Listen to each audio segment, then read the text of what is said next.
جو محبت کے شاعر ہیں.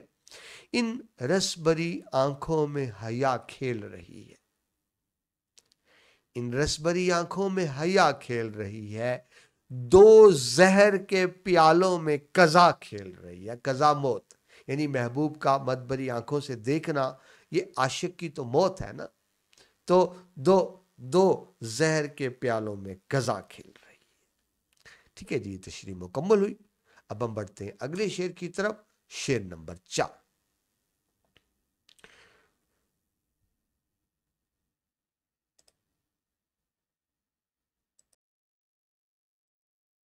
جی، ایک شام سی کر رکھنا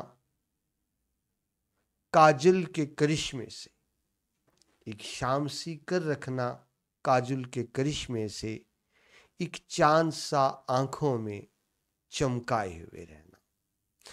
کاجل جو آنکھوں میں سرما ڈالتے ہیں، جو آپ تصویر میں دیکھ رہے ہیں، جس سے آنکھیں خوبصورت ہو جاتی ہیں بلیک، تو کاجل کا کرشمہ یعنی سرمے سے آنکھوں کو خوبصورت بنانا، جس طرح کہ آپ دیکھ بھی رہے ہیں.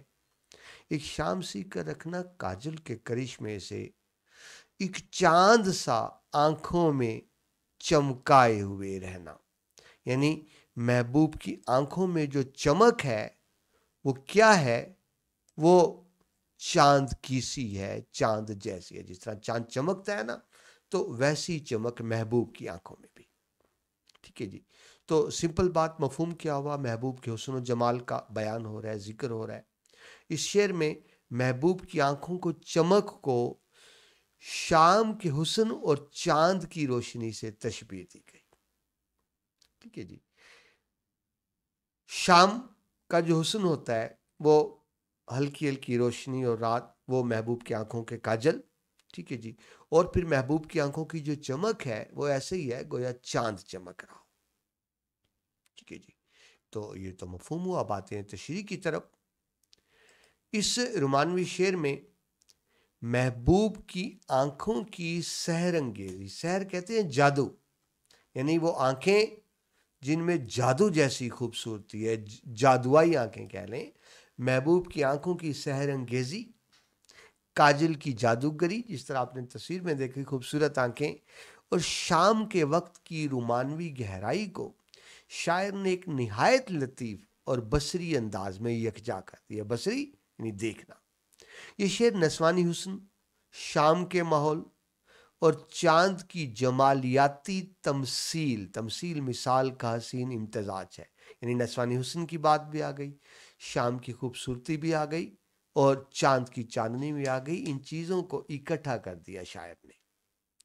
اس شعر میں شاعر ایک ایسے منظر کو بیان کر رہا ہے جس میں محبوب اپنی آنکھوں کے کاجل سے ایک ایسی فضا پیدا کر دیتا ہے گویا شام کا خوبصورت منظر ہو، جس میں محبوب کی آنکھیں اس چمکدار چاند کی مانند ہو جاتی ہیں جو شام کی تیرگی میں جگمگا کر ماحول کو رومانوی اور خوبصورت بنا رہا ہو. یعنی تشبیہ دی گئی محبوب کی آنکھوں کو گویا شام کا خوبصورت منظر، گویا چاند کا چمکنا. منیر نیازی کے اس شعر میں نسوانی جمالیات کی تفصیل، نسوانی یعنی عورت کے حسن و جمال کو بڑی ہی خوبصورتی سے بیان کیا گیا کہ جب آنکھوں میں محبوب کے کاجل لگاؤ تو نسوانی جمالیات کی بصری تفصیل کو استعاروں کی مدد سے، علامات کی مدد سے اور فضا سازی کے ذریعے بڑی خوبصورتی سے بیان کیا گیا ہے. یہاں صرف آنکھیں یا کاجل کا بیان نہیں ہو رہا، بلکہ ایک پوری فکری اور جذباتی کیفیت کو مجسم کیا گیا ہے. جو شام کے وقت جو آپ کو کیفیت محسوس ہوتی ہے، شاعر کہتا ہے وہی کیفیت میری محبوب کی آنکھوں میں ہوتی ہے جب اس نے کاجل لگایا. تو یہ ایک جمالیاتی رمزیت سے بھرپور شعر. ایک شام سی کر رکھنا گویا ہر لمحے کی بات ہو رہی ہے. یہ کوئی کسی ایک شام کی بات نہیں ہو رہی، ایک دن کی بات نہیں ہو رہی.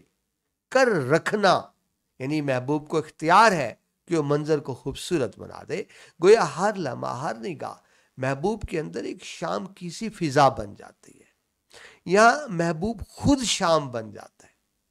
جو شام کا منظر ہے محبوب کی آنکھوں میں دیکھ کر اس کو محسوس کیا جاتا ہے. محبوب خود شام بن گیا ہے جس میں خاموشی ہے, جس میں گہرے رنگ لپٹے ہوئے ہیں اور جو ماحول کو بھی خوبصورت بنا رہے. یہ مصرع اس طرف بھی اشارہ کرتا ہے کہ محبوب کو حسن کوئی چمکتا ہوا دن کے اجالے جیسا اظہار نہیں رکھتا, بلکہ اس میں ایک سنجیدگی ہے, اس میں ایک گہرائی ہے, رمزیت ہے. اور یہ کیفیات کب شام, دیکھیں دن تو مار دھاڑ اور شور شرابے کا نام ہے نا, سکون کا نام نہیں ہے. جو پرسکون کیفیت ہوتی ہے وہ شام کی ہوتی ہے. تو میری محبوب کی آنکھیں اس شام کی خوبصورتی کا منظر پیش کرتی ہیں جب اس نے کاجل لگایا ہوتا ہے. یہ شعر محبوب کی آنکھوں میں استعمال ہونے والی سجاوٹ یعنی کاجل کو ایک جادو کی طرح سے پیش کر رہا ہے, ایک کرشمہ یعنی جو عام چیز سے ہٹ کرو. کرشمے کا مطلب ہے جادو ہونا, معجزہ ہونا, کوئی حیرت انگیز اثر ہونا. تو کاجل یہی کچھ ہی کر رہا ہے. کاجل ایک خوبصورتی بڑھانے کا ذریعہ نہیں ہے, یہ پر اثر انگیز ہے. تو اس شعر میں ایک بالکل دل کے اندر اتر جانے والی کیفیت ہے. یہاں شعر ایک سادہ سی چیز کو کرشمہ کہہ رہا ہے, اس کی تاثیر کو بیان کر رہا ہے, اسرار یعنی راز کو, حسن کو ایک ماورائی حیثیت دے رہا ہے. کاجل کی سے صرف آنکھیں حسین نہیں ہوتی, ان میں گہرائی آتی ہے, ایک سحر جادو کی سی کیفیت آتی ہے. تو یہاں جو کاجل ہے, محبت, انتظار, شرم, راز اور پرکشش, یہ ساری علامتیں اس شعر میں آپ کو نظر آ رہی ہیں. ایک چاند سا آنکھوں میں, یہ ایک نئی اور خوبصورت تشبیہ کمال ہے. چاند اردو شاعری میں ہمیشہ حسن کی علامت رہا ہے, بلکہ حسن کا معراج رہا ہے. تو حسن کی روشنی جو ہے, روشنی ہے, پاکیزگی کی علامت ہے. تو یہ شاعر نے محبوب کی آنکھوں کو چاند سے تشبیہ نہیں دی, بلکہ یہ کہا ہے کہ محبوب کی آنکھوں میں ایک چاند سا چمک آیا ہے. یعنی محبوب کی آنکھوں میں چاند ہے, محبوب کی آنکھیں چاند جیسی نہیں, وہ خود چاند نظر آ رہی ہیں. اور اردو میں چاند, جس طرح میں نے بھی آپ کو بتایا, خوبصورتی حسن کی علامت سمجھا جاتا ہے, اور اسی طور پہ اس نے محبوب کی آنکھوں کو چاند کہا. یہ چاند سا وجود جو ہے یہ آنکھوں کے اندر ہے, باہر نہیں, یہ چاند آنکھوں کے اندر ہے. گویا آنکھیں کسی رات کے آسمان جیسی ہیں جس کے اندر چاند چمک رہا ہے. یہ ایک روحانی اور بصری تاثر بھی ہے کہ آنکھ میں روشنی ہے, مگر وہ روشنی کسی عام چراغ کی روشنی نہیں ہے, وہ چاند کی سی مدھم روشنی ہے جس کے اندر پاکیزگی بھی موجود ہے اور جس کے اندر ایک طلسماتی روشنی بھی موجود ہے.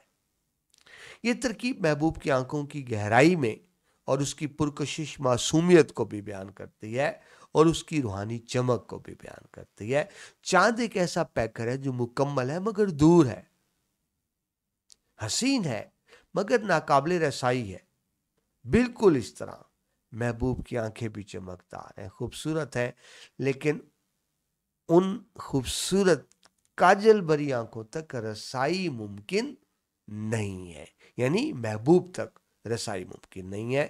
اردو غزل کی روایت ہی یہی ہے کہ عاشق کی محبوب تک رسائی نہیں ہوتی, وہ اس رسائی کے لیے تڑپتا رہتا ہے.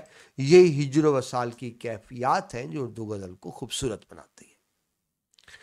جی, چمکائے ہوئے رہنا. اب دیکھیے, رہنا یہ کنٹینیوس مسلسل عمل ہے, دوام یعنی مسلسل کیفیت ہے. یہ یعنی ایک دفعہ نہیں, بار بار کا اثار ہے, یعنی عمل وقتی نہیں بلکہ مسلسل ہے. محبوب کی آنکھوں میں ہر چاند, ہر لمحہ چاند چمکتا ہے. اس سے ایک تصور پیدا ہوتا ہے کہ محبوب صرف دکھنے میں حسین نہیں ہے, بلکہ اس کا حسن ایک دائمی کیفیت رکھتا ہے. منیر نیازی کے اگر آپ اشعار دیکھیں, ایک مجموعی بات کر رہا ہوں, تو منیر نیازی کے آپ کو کچھ الفاظ بار بار نظر آتے ہیں جن کو استعارے کے طور پہ استعمال کرتے ہیں. شام, چاند, آنکھیں, کاجل, اس جیسے استعارے آپ کو منیر نیازی کے یہاں بہت زیادہ نظر آتے ہیں, لیکن وہ ہر دفعہ ان سے ایک نئی فضا بناتے ہیں, نیا ماحول بناتے ہیں. دیکھیں کاجل کا لفظ اردو تہذیب و ثقافت کی علامت ہے جو نسوانی حسن سے، نسوانی جمالیات سے جڑا ہوا ہے، اور شاعر نے نہایت ہی عمدگی کے ساتھ اس کا استعمال اس طرح سے کیا ہے گویا سارا منظر آنکھوں میں پھر جاتا ہے۔ یہ شعر محض نسوانی حسن کی تعریف نہیں ہے، ایک نسوانی حسن کی تعریف نہیں کر رہا، بلکہ جمالیاتی تجربے کی تجسیم ہے۔ تجسیم کہتے ہیں شکل دینا، یعنی کسی چیز کو اس طرح بیان کرنا کہ وہ عملی شکل اختیار کر لے۔ محبوب کا ہر لمحہ ایک شام ہے، ہر نگاہ میں ایک چاند ہے، اور ہر سجاوٹ میں ایک جادو ہے۔ تو چاند سا آنکھوں میں، اس کے ذریعے شاعر نے محبوب کے چاند کو چاند سے تشبیہ دی ہے، جو کہ اردو شاعری میں ایک بہت ہی معروف اور مستند استعارہ ہے۔ منیر نیازی کی شاعری میں آپ کو ہمیشہ محبوب کی تصویر کا ایک بڑا نرم، حسین، ملائم پہلو دکھائی دیتا ہے، جس میں حسین خیالات اور رومانی جذبات ایک دوسرے کے ساتھ منسلک ہوتے ہیں، جڑے ہوتے ہیں۔ اس شعر میں بھی انہوں نے محبوب کے حسن کی چمک، دلکشی اور جادوائی اثرات کو بڑے خوبصورت انداز میں پیش کیا ہے۔ صنعتیں دیکھ لیں جی، اس میں صنعت تشبیہ ہے کہ آنکھوں کو تشبیہ دی گئی چاند سے، خوبصورتی کی وجہ سے۔ صنعت استعارہ ہے، استعارہ کسی لفظ کو اصل معنوں میں استعمال نہ کرنا، تو کاجل کے کرش میں تو ایک طرح کی جادوائی اثر بیان کیا جا رہا ہے محبوب کی آنکھوں کا۔ اب آ جائیں جی حوالے کے اشعار پر۔ آرزو لکھنوی کا بڑا خوبصورت شعر ہے، وہ کہتے ہیں پوچھا جو ان سے چاند نکلتا ہے کس طرح، پوچھا جو ان سے چاند نکلتا ہے کس طرح، زلفوں کو رخ پہ ڈال کے جھٹکا دیا کہ یوں۔ یعنی میں نے محبوب سے پوچھا چاند کیسے نکلتا ہے، محبوب نے پہلے زلفوں سے چہرے کو چھپا لیا اور پھر ایک دم زلفوں کو ہٹا دیا، جھٹکا دے کر کہا یوں نکلتا ہے چاند۔ تو دیکھیں محبوب کے حسن جمال کی منظر کشی۔ اکرام عارفی ہمارے بڑے پیارے دوست، ان کا بڑا پیارے شعر، کہتے ہیں چلتا پھرتا ہے میں قدا اکرام، چلتا پھرتا ہے میں قدا شراب خانہ، چلتا پھرتا ہے میں قدا اکرام، تیری آنکھیں ہیں کب تیری آنکھیں، یعنی میرے محبوب تیری آنکھیں تو چلتا پھرتا میں قدا ہے، جس کو دیکھ کر سرور کی، یعنی جو سرور شراب پینے سے آتا ہے، تیری آنکھوں کو دیکھ کر وہ سرور طاری ہو جاتا ہے۔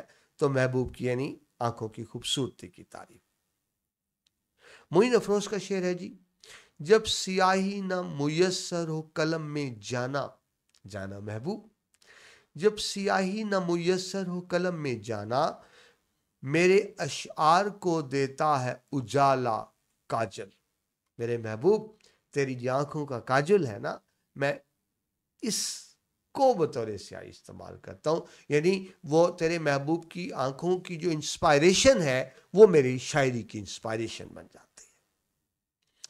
ظفر اقبال دور جدید کے ایک ممتاز شاعر کا شعر، یوں بھی ہوتا ہے کہ یکدم کوئی اچھا لگ جائے، یوں بھی ہوتا ہے کہ یکدم کوئی اچھا لگ جائے، بات کچھ بھی نہ ہو اور دل میں تماشا لگ جائے۔ تو وہی بات، محبوب کی آنکھوں کا کاجل کو شاید کسی دوسرے کے لیے عام سی آنکھیں ہوں، لیکن عاشق کی صورتحال ہے کہ دل میں تماشا لگ جائے، یعنی عاشق کو وہ آنکھیں بہت خوبصورت نظر آ رہی۔ بڑھتے ہیں جی آخری شعر کی طرف، پانچواں، جو مقطع بھی ہے کیونکہ اس میں اپنا تخلص استعمال کیا ہے شاعر نے۔ عادت ہی بنا لی ہے تم نے تو منیر اپنی، جس شہر میں بھی رہنا اکتائے ہوئے رہنا۔ اکتانا بیزار، جب انسان بیزار ہوتا ہے، بے چین ہوتا ہے، یعنی دنیا سے اس کا دل نہیں لگتا، تو اس کو بے چینی بیزاری کو اکتانا کہتے ہیں، ٹھیک ہے۔ تو یعنی ایک طرح کی شاعر خود کلامی کر ہے اپنے آپ سے، منیر تو خود شاعر ہے۔ عادت ہی بنا لی ہے تم نے تو منیر اپنے آپ سے، یعنی وہ خود ایک گفتگو ہے اپنے آپ سے کہ تم ہمیشہ ہی بیزار رہتے ہو، جس شہر میں بھی رہنا. اب یعنی شہر کا مطلب کوئی مخصوص شہر ہی، مطلب اس کا مطلب جس جگہ تم جہاں بھی ہوتے ہو، تم جہاں بھی جاتے ہو، جس حالت میں بھی ہوتے ہو، جس جگہ بھی ہوتے ہو، جس مقام بھی ہوتے ہو، ہمیشہ ہی بیزار اکتائے ہوئے رہتے ہو. تو یہ خود کلامی ہے شاعر کی اپنے آپ سے. مفہوم دیکھیں، اس میں انسان کی اکتاہٹ اور بیزاری کا اظہار ہے. کہتے ہیں شاعر نے اکتاہٹ کو اپنی عادت بنا لیا ہے جو ہر جگہ اس پہ طاری رہتی ہے. ٹھیک ہے، یہ تو مفہوم ہوا. اب ذرا گہرائی میں جا کے دیکھتے ہیں کہ وہ کہنا کیا چاہ رہا ہے شاعر. اس شعر میں منیر نیازی نے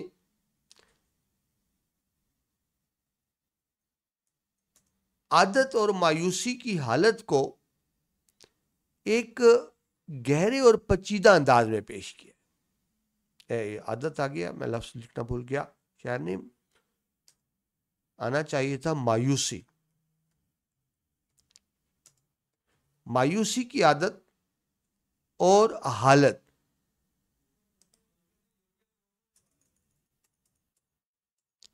اور حالت کو ایک گہرے اور بڑے پیچیدہ انداز میں بیان کیا ہے. یہ شعر ایک ذہنی اور تجرباتی کیفیت کی عکاسی بھی کرتا ہے کہ انسان اپنی تکلیف اور دکھ کو اپنی زندگی کا حصہ بنا لیتا ہے، یہاں تک کہ پھر وہ اس کا عادی ہو جاتا ہے. شاعر نے اس شعر میں ایک غمگین غم زدہ کیفیت کو بیان کیا ہے، غم زدہ اور رومانوی سچائی کو بیان کیا ہے. کبھی کبھی ایسا ہوتا ہے کہ انسان کو نا وہ ایک زندگی کا عذاب ایسا ہو جاتا ہے جو ایک وقت آتا ہے اس کی زندگی کا حصہ بن جاتا ہے. ٹھیک ہے جی، عادت ہی بنا لی ہے. یہ جملہ یہ خالص ایک نفسیاتی اظہار ہے، جذباتی کیفیت کا اظہار ہے. یا شاعر یہ بیان کر رہا ہے کہ ایک ایسی حالت میں جھگڑا ہوا ہے کہ اس کی زندگی تکلیف میں ہے اور مسلسل تکلیف میں ہے، اور اب صورتحال یہ ہے کہ وہ اس تکلیف کا عادی ہو چکا ہے. یہ عادت سے مراد ایک روزمرہ کی کیفیت، یعنی ایک دن کی بات نہیں ہے، یعنی وہ کہہ رہا ہے روز روز کی بات ہے. یہ ایک گہری اور پیچیدہ نفسیاتی حالت کو ظاہر کیا جا رہا ہے. یہ وہ کیفیت ہے کہ جب انسان اپنی مایوسی غم کو ایک ردم میں ڈھال لیتا ہے، یعنی وہ اس کی ذات کا حصہ بن جاتے ہیں. تم نے تو منیر اپنی، تو اس سے پتہ لگ رہا ہے شاعر خود کلامی کر رہا ہے، اپنے آپ سے بات کر رہا ہے کہ منیر تم نے تو عادت ہی بنا لی ہے ہر وقت دکھی رہنا، مایوس رہنا. اور آگے دیکھیے، جس شہر میں بھی رہنا. یا شہر کو ایک جغرافیائی علامت کے طور پر استعمال کیا گیا، یعنی جس مقام میں بھی رہنا، اس کی داخلی کیفیات ہے. شہر ذہن میں رکھیں صرف ایک مقام کا نام نہیں ہے، یہ جذباتی اور نفسیاتی فضا ہے جس میں انسان بعض اوقات ایک راہ فرار چاہ رہا ہوتا ہے، بھاگنا چاہتا ہے، بھاگ نہیں پا رہا کہیں، یعنی وہ دکھ مایوسی مسلسل طاری ہے.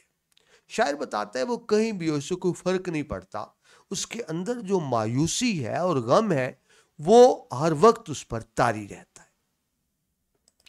اکتائے ہوئے رہنا، اس کے اندر بھی گہری مایوسی ہے. جذبوں کی تھکاوٹ کو ظاہر کیا جا رہا ہے کہ شاعر نے ایک وقت آگے کی حالت کو قبول کر لیا ہے. یعنی شروع میں تو انسان دکھوں سے لڑتا ہے نا، پھر ایک وقت آتا ہے انسان اس کے ساتھ کمپرومائز کر لیتا ہے، اسے اپنی ذات کا حصہ بنا لیتا ہے. تو یہاں ایک مستقل ایک حالت کو بیان کیا گیا ہے. آگے دیکھیں، اکتانا ایک ایسی حالت ہے کہ جب انسان محبت، امید، جذبات، ہر چیز سے ایک لا تعلقی سا کر لیتا ہے، اکتا جاتا ہے. یہاں شاعر نے اپنی ذاتی تکلیف کو، مایوسی کو اس قدر عمدگی سے بیان کیا ہے کہ اس نے اس کو اپنی عادت کے طور پہ بیان کر دیا ہے کہ اس کی عادت بن گئی ہے، یعنی نہ چاہتے بھی اس کا مزاج بن گیا ہے. یعنی وہ جس شہر میں بھی رہتا ہے، جہاں بھی جاتا ہے، وہ جہاں بھی نکلتا ہے، اب اس نے اس کو اپنی تقدیر کا حصہ سمجھ لیا ہے کہ یہ جو مایوسیاں ہیں، یہ جو دکھ ہیں، یہ اس کی ذات کا حصہ ہے. اب یہ غور کریں تو یہ خود اختیاری کا عنصر بھی ہے. خود اختیاری یعنی جو چیز انسان جان بوجھ کے کرے، یعنی یہ بے چینی ایک حادثہ نہیں ہے، بلکہ وہ اس کو اپنی طبیعت کا، فطرت کا حصہ قرار دے رہے ہیں. جہاں منیر نیازی فرد کے وجود کو ایک نفسیاتی ساخت میں بیان کرتے ہیں. عادت کا لفظ یہاں فلسفیانہ رنگ اختیار کیا ہوا ہے، کیونکہ جب انسان کسی چیز کا عادی ہو جاتا ہے، عادت ہو جاتی ہے، تو وہ اس کے شعور کا حصہ تو ہے، اس کے لاشعور کا حصہ بھی بن جاتی ہے۔ تم نے تو منیر اپنی خود سے اپنے آپ سے مخاطب ہے کہ منیر، یعنی فائل بھی اپنے آپ سے مخاطب کر رہے ہیں، ٹھیک ہے۔ تو یہ اس طرح کی ایک مکالمہ ہے اپنے آپ سے جو ایک داخلی تصادم کو بھی ظاہر کر رہا ہے۔ جس شہر میں بھی رہنا، ٹھیک ہے جی۔ اب یہ دیکھیے ترکیب مکانی ہے، تمدنی پہلو بھی رکھتی ہے، یعنی کسی ایک مخصوص جگہ یا مقام یا شہر کی بات نہیں ہو رہی، بات کو جنرلائز کیا ہو گیا ہے، یعنی ہر جگہ ہر مقام اس کی یہی کیفیت ہوتی ہے۔ اکتائے ہوئے رہنا بیزاری کا اظہار ہے، تھکن کا اظہار ہے، بے دلی کا اظہار ہے، دنیا سے بے رغبتی کا اظہار ہے، محبوب سے بے رغبتی کا اظہار ہے۔ اکتاہٹ ایسی کیفیت نہیں ہے کہ صرف یہ اندرونی بیماری ہے، بلکہ وہ جہاں بھی ہوتا ہے وہ ماحول سے اکتا جاتا ہے۔ مطلب یہ ہے کہ اس کو دنیا میں دل نہیں لگتا، اس کے نزدیک دنیا جہان کی ہر شے، اب صرف محبوب کی بات نہیں ہو رہی، دنیا جہان کی ہر شے سے وہ ایک لا تعلق سا ہو گیا ہے، بیزار سا ہو گیا ہے، ٹھیک ہے جی۔ رہنا، یہ اب اس میں ایک تسلسل ہے، ایک مسلسل ہے، یعنی ہر لمحہ ہر آن اس کی یہی کیفیت ہوتی ہے، دکھ کا اظہار۔ اب دیکھیں اگر آپ منیر نیازی کی زندگی کو دیکھیں تو منیر نیازی کی زندگی میں نشیب و فراز رہے ہیں، دکھ رہے ہیں، مشکلات رہی ہیں، تو یہ شعر منیر نیازی کی جہاں اپنی شخصیت کو ظاہر کرتا ہے، ان کی اندر کے عدم اطمینان کو ظاہر کرتا ہے، تو یہ شعر معاشرے کی ترجمانی بھی کرتا ہے۔ یہ دکھ، یہ کرب معاشرتی بھی ہے، یعنی یہ دکھ ان کا ذاتی بھی ہے اور معاشرتی بھی ہے۔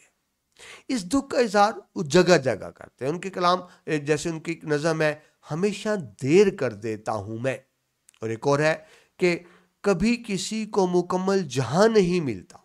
تو اب یہ دو مصروں سے دیکھیں آپ کو اندازہ ہو جائے گا کہ منیر نیازی کو شہروں سے، تعلقات سے، حتیٰ کہ اپنی شاعری سے بھی آسودگی حاصل نہیں ہو سکی، تو پھر وہ ایک بے دلی کا شکار ہے، اکتاہٹ کا شکار ہے جو ان کی شاعری میں نظر آتی ہے۔ یہ بے دلی اکتاہٹ ان کی ذاتی بھی ہے، ان کی ذات کی ترجمان بھی ہے اور ان کے عہد کی ترجمان بھی ہے۔ ادبی صنعتوں کی طرف آئے، صنعت استعارہ کا استعمال ہوا، ٹھیک ہے، یا شہر کسی ایک مخصوص شہر کا نہیں، استعارے کے طور پہ استعمال ہوا، یعنی کوئی بھی مقام۔ صنعت کنایا ہے، کنایا اشارے کو کہتے ہیں، اکتائے ہوئے رہنا یعنی ایک مایوسی کی کیفیت ہے، ایک نفسیاتی تھکن کا اظہار ہے۔ آخر میں آئے جی حوالے کے شعر کی طرف، منیر نیازی کا ہی شعر، اس شہر سنگ دل کو جلا دینا چاہیے، یعنی اکتاہٹ کس حد تک کی ہے، اس شہر سنگ دل کو جلا دینا چاہیے، پھر اس کی خاک کو بھی اڑا دینا چاہیے۔ تو دیکھیں کس طرح وہ زمانے سے بے دلی کا اظہار کر رہے ہیں، ٹھیک ہے۔ آواز دے کے دیکھ لو شاید وہ مل ہی جائے، ورنہ یہ عمر بھر کا سفر رائے گاں تو ہے، یعنی وہ سمجھ رہے ہیں زندگی کا سفر رائے گاں گیا، ضائع گیا، تو مایوسی، دکھ کا اظہار۔ مرزا غالب اس کو ایسے کہتے ہیں، رنج اٹھانے سے بھی خوشی ہوگی، رنج اٹھانے سے بھی خوشی ہوگی، پہلے دل درد آشنا کیجیے۔ تو غالب کہتے ہیں جب دل درد سے آشنا ہو جاتا ہے نا، تو پھر دکھ درد بھی لذت اور سکون دے رہا ہوتا ہے۔ سرمت صاحبائی کا شعر ہے، ساری خوشیاں وفا نہیں کرتی، ساری خوشیاں وفا نہیں کرتی، درد سے دل کو آشنا رکھنا، یعنی جو درد ہے اس وہ وفا کرتا ہے، خوشیاں انسان سے وفا نہیں کرتی، اندر کا درد وفا کرتا ہے۔ تو بات وہی کہ ایک وقت آتا ہے کہ اندر کا جو درد ہے، وہ تکلیف ہے، وہ شخصیت کا حصہ بن جاتا ہے۔ منیر نیازی کا ایک مشہور پنجابی قطعہ ہے، اس پہ میں بات کو ختم کرتا ہوں۔ اس قطعے سے اس غزل کی عکاسی بھی ہوتی ہے، منیر نیازی کی ذات کی عکاسی بھی ہوتی ہے۔ کہتے ہیں جی، کچھ اونجوی راواں اوکھیاں سن، کچھ اونجوی راواں اوکھیاں سن، کچھ گل وچ غم دا توک وی سی، کچھ شہر دے لوگ بھی ظالم سن، کچھ مینوں مرن دا شوق بھی سی۔ تو اس سے آپ دیکھیں ان کی شخصیت نمایاں ہوتی ہے، اور آپ کو یہ سمجھ آتا ہے کہ وہ جس دکھ کی بات کر رہے ہیں